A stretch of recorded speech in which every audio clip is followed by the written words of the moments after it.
Assalamualaikum. Selamat pagi para siswa. Apakah kalian pernah bermain ayunan? Apakah kalian memperhatikan kenapa ayunan itu bisa bergerak? Gaya.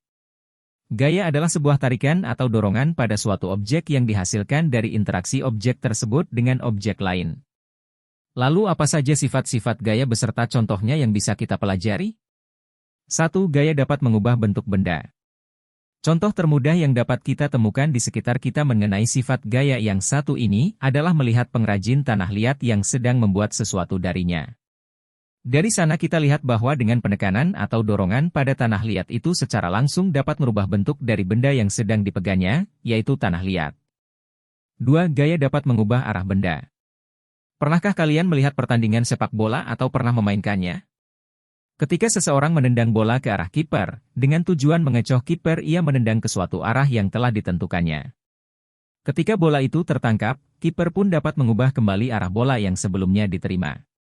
Melalui permainan sepak bola ini, kita dapat memahami bahwa gaya dapat merubah arah benda. 3. Gaya dapat mengubah benda yang diam menjadi bergerak. Tentu saja kita sudah tidak asing dengan sifat gaya yang satu ini.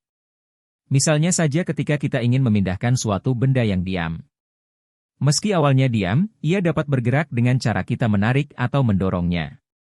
Misalnya ketika kita mendorong meja yang diam lalu digerakkan menuju tempat yang kita inginkan. 4. Gaya dapat mengubah benda yang bergerak menjadi diam. Ini adalah sifat kebalikan dari sifat gaya yang ketiga yaitu benda diam menjadi bergerak. Dalam sifat gaya yang ini, awalnya benda itu bergerak namun dikarenakan sebuah gaya maka benda itu berhenti.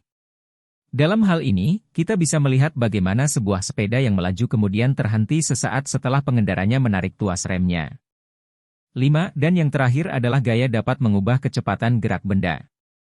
Dengan kata lain, gerak suatu benda dapat diperlambat atau bahkan dipercepat oleh gaya. Contohnya adalah ketika seseorang yang sedang mengendarai mobil. Mobil itu bisa diatur kecepatannya oleh gaya saat menginjak gas atau rem oleh pengendaranya. Demikian beberapa pengertian, sifat gaya dan contohnya pada video kali ini. Teruslah menjadi bintang di kelas dan teruslah belajar. Terima kasih sudah menonton video edukasi ini, dan jangan lupa untuk terus belajar bersama di Bimbel El Fikri.